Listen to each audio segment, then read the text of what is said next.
دیکھیے الیاس، معاملہ یہ ہے کہ اولاً تو ہمیں اب ایئرپورٹ پہ جا کے یا ایئرپورٹ سے پہلے گھر سے احرام کی نیت ہی نہیں کرنی چاہیے. احرام کی نیت جب کرو جب آپ جہاز میں بیٹھ گئے، جہاز میقات کے قریب پہنچا، پھر آپ نیت کریں. انہوں نے کر لی نیت. اگر انہوں نے صرف احرام باندھا ہے تو دیکھیں عورت کا کوئی احرام نہیں ہوتا.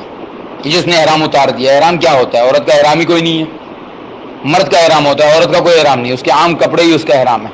عورت کا احرام اس کے چہرے میں ہے کہ وہ چہرے کے اوپر کپڑا نہیں لگنا چاہیے.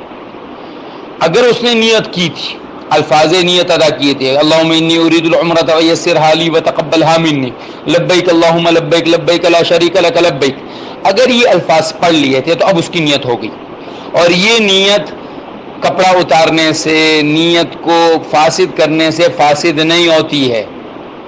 یہ نیت رہتی ہے، اس کو عمرہ ہی ختم کر سکتا ہے.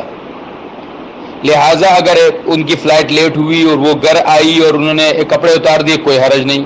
لیکن اگر انہوں نے خوشبو استعمال کی، وہ پورے شیمپو سے نہائی، وہ صابن سے نہائی، انہوں نے پھر خوشبو بھی استعمال کی، تو اس کا مطلب ہے کہ انہوں نے کئی مرتبہ احرام کی پابندیوں کی خلاف ورزی کی ہے.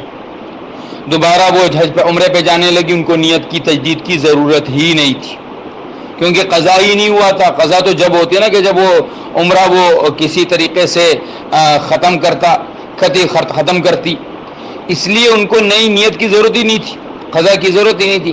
البتہ یہ بات ہے کہ اب انہوں نے اتنی ساری خلاف ورزیاں اگر کی ہے تو اس کا کیا معاملہ ہے؟ تو بھائی ہر خلاف ورزی پر دم لازم آئے گا. اب انہوں نے اگر ساری 100 خلاف ورزیاں کی ہے تو 100 دم لازم آ جائیں گے.